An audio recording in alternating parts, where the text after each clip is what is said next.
develop guidelines for how different services can be made more accessible to people with different types of stuttering and other speech and language difficulties. So we are sponsoring our members to attend these type of trainings for a lower price.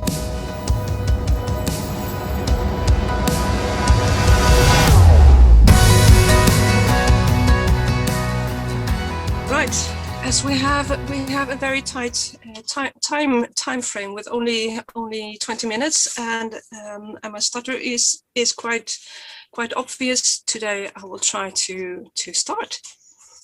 This speech is about Nordic cooperation. As you can see, my name is Anita Blom, and I'm born in the Netherlands, but I'm living in Sweden for over 30 years now. And together from Sigga, from Iceland, we'd like to tell you a little bit about how the Nordic countries work by themselves and across borders. First, shortly about the Swedish Stuttering Association. Stamningsförbundet started as a local group in 1952. So that's almost 70 years ago. It became an official national stuttering association in 1977. So we are 44 years old now, almost as old as me. In Sweden, we have 10.4 million people, and it's 1,572 kilometers or 977 miles from north to south. So we have 10 local support groups in different parts of the country, and they're all sovereign, and they all have their own boards, which we have to be according to the law. And we have around 800 plus members. What we are very proud of are our camps, our children camps and youth camps. First, we have the children camps, and they are always in spring. And here we invite the child who stutters together with one parent for a 3-day camp. On arrival day, we all play games together, and we watch the children bloom when they realize we all stutter.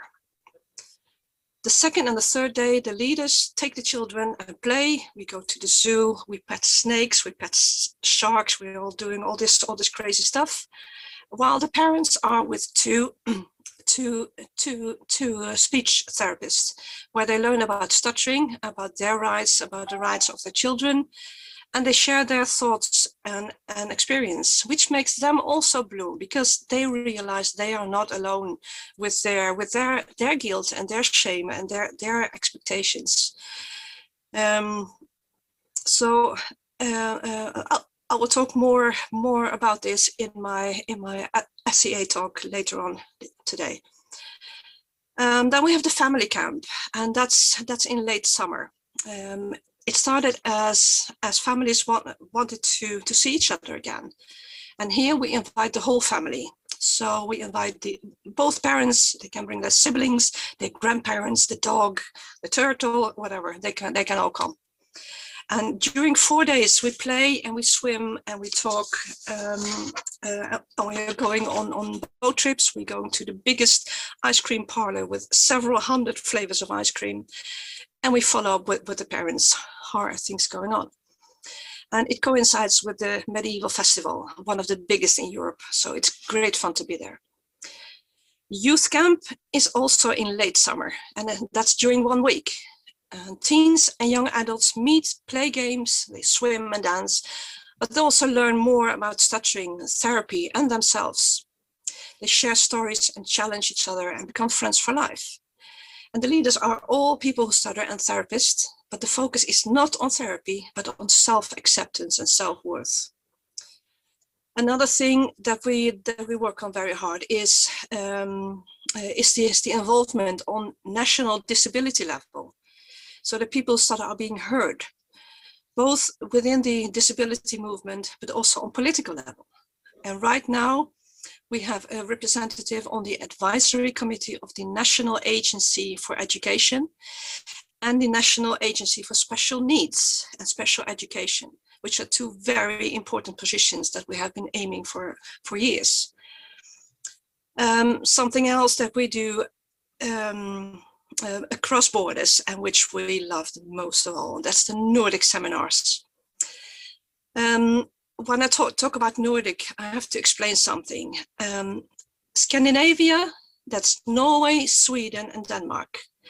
Nordic countries is Scandinavia plus Ireland and Finland. And the Baltic countries, south of Finland, there are Estonia, Latvia, and Lithuania. So the Nordic seminar started in early 90s, and today it's a cooperation between the Nordic countries plus Estonia, who joined quite recently. First, we used one of the Scandinavian languages, as Norwegian, Swedish, and Danish are slightly similar. But as more and more young adults from the European youth meetings came to the Nordics to meet each other again, and as Estonia joined, and we even have guests from the USA and Canada, the English is now fully English. The Nordic seminars are very small. There are around 50 people, but it's very, very social, and it's very family-like. So we have presentations about therapy and research, but we mix it with cultural workshops and sightseeing, and we even create our own evening entertainment, which is the best part of it all. I think Sigga will speak a little bit more about that. Sweden was supposed to be the Nordic host in 2020, but as the pandemic flooded the world, we moved it to 2021.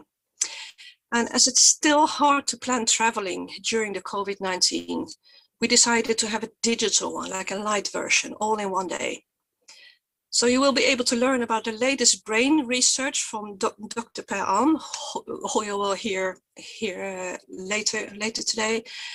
And we will also have Anita Samson, who is doing research on the difference between boys who stutter and girls who stutter.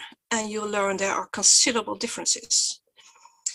And of course, we top it up by a screening of the amazing award-winning documentary, When I Stutter, followed by a Q&A session with the director, John Gomez himself.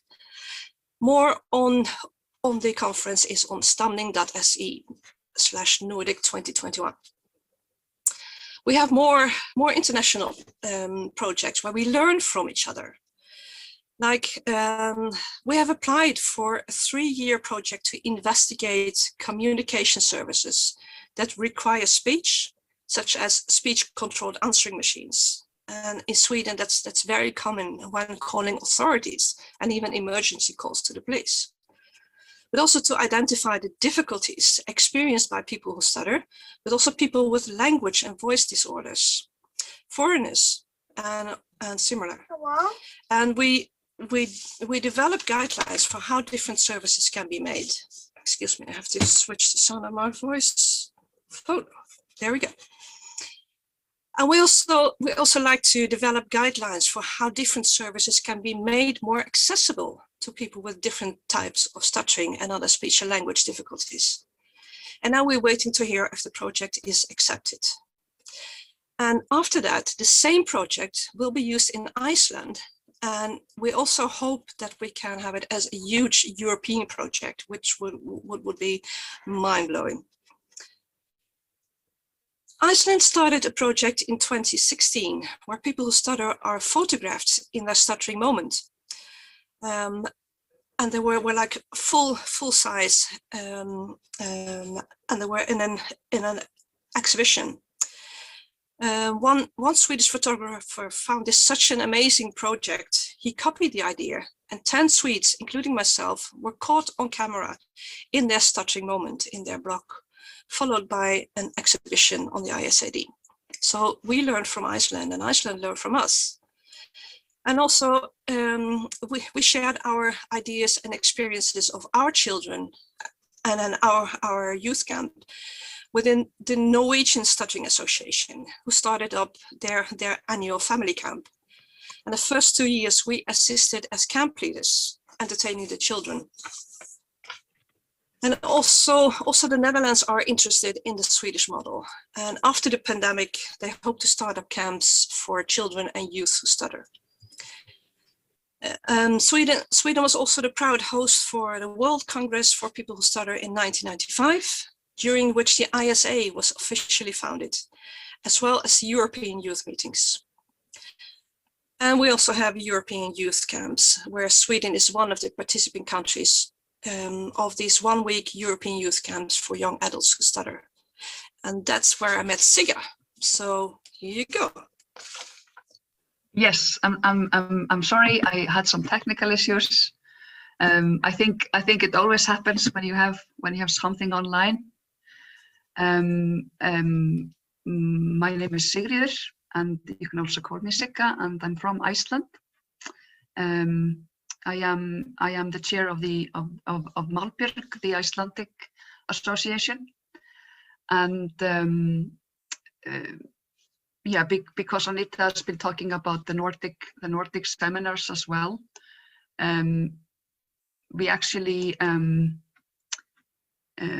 yeah, we like to focus on the social aspect and support groups and meeting others who stutter in Iceland, and to support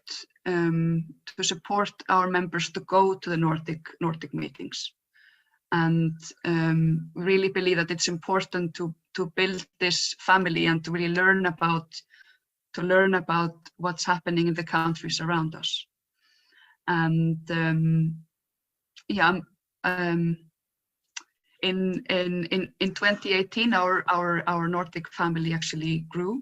So our Northern European family, and Estonians have been coming to our meetings for some years, and then they hosted their first Nordic meeting in 2018, and the year after, so in 2019, as some of you know, Iceland hosted its first World Congress for people who stutter, and we definitely focused on the social factor there, and the peer support.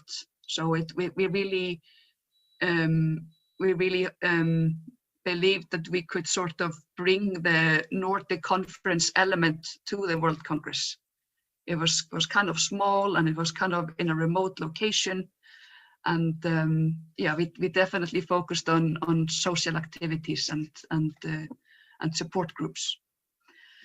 And of course, as for I assume all associations and all support groups, 2020 and 2021 have been challenging years due to COVID, and it's not been easy having meetings in person. And in Iceland, we had some meetings online, and a video stream where people can ask questions via chat. And we have also had to postpone our annual meetings, both last year and this year. So the annual meetings where we vote for a new board, and the same has been happening in our neighboring country, Norway. And their association is called NIFS, and I heard the rumor that they intend to organize an online fortnight competition for teens who stutter, and I'd be interested if other associations have organized something like that. What I'm really excited about now is that 2021 is a very big year for Malbjörg, the Icelandic Association. So we were actually founded on the 10th of October in 1991. So we have, yeah, it's like a 30-year celebration for us. And of course, we have not been able to have a lot of physical meetings, but we are currently translating a children's book, when Oliver speaks, and we're starting a video podcast as well, and we are teaming up with the company that offers assertiveness training. So we are sponsoring our members to attend these type of trainings for a lower price, yeah, and so we plan on a media campaign in October, and we will be collaborating with a sketch, like a comedy sketch creator.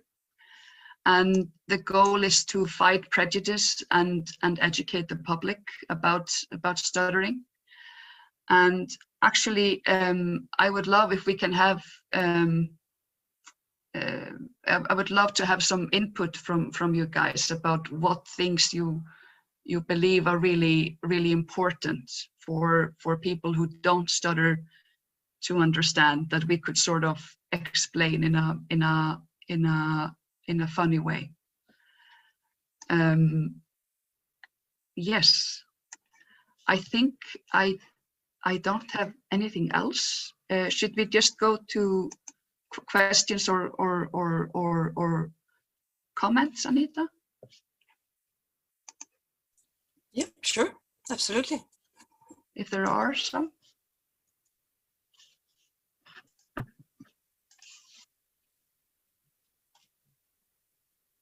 No questions, so you, yeah. Sorry, Anita. I think it was a comment by Kunal saying, I think in response to Sigga, to your question, saying that it's really important to understand the mental health impact it has on us, and that, you know, together with understanding the stigma and the stereotypes, can, I think, really help people who don't stutter understand the experience and understand why the stigma and attitudes towards stuttering are so poisonous, so toxic.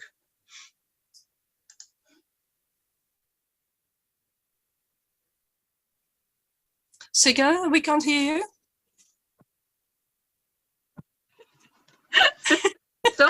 So many technical issues today.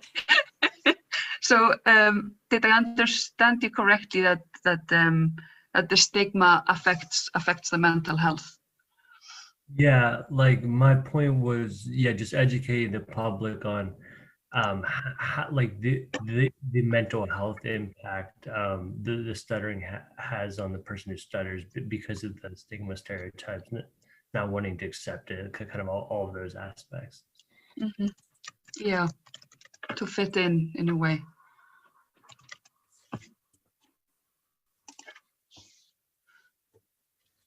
Yeah. The whole concept of fitting in is always a trap, right? And with stuttering, without stuttering, when we try to fit in, and we try to please others, mm-hmm.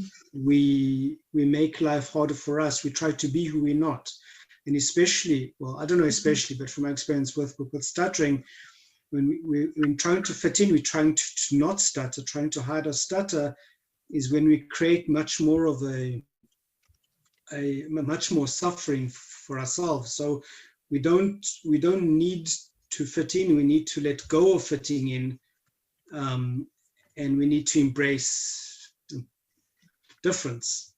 So easier said than done, but that's, yeah. Well, that is why both Iceland and Sweden had these photographies. So you have like these 2 meter high photos with people who stutter stuck in a block. So you have different movements, different faces, and just to show like this is us. We are just people. We have the same arms, the same legs, but we stutter, and this is how we look when we stutter. And this is the only difference between us and people who don't stutter, is that our words get stuck, and that's all. And it also open up for people to ask questions, which was very useful, because people are afraid to ask questions because they don't know if we want to talk about it. So that's why it's so important that we show t-shirts, buttons, and everything, that we show them, I stutter, and this is what I'm good at, and this is what I will talk about in my speech later on as well. Yeah, and maybe you can't expect that, of course, like when you're ready, you're ready. So I think it's really great to have these campaigns, and those who feel comfortable wearing the buttons, wear the buttons, because, you know, when you have a movement and you have some people who are right there in the front, or you have a campaign, it's always easier for those who feel not quite there yet to follow. When you have leaders, or you have a movement that's very strong and very, very, very out there, because of course, you know, it's not for everyone to to steer it very, very openly. That's why we have leaders like Say, who are the next speakers. So thank you very much. Nice segue, Anita.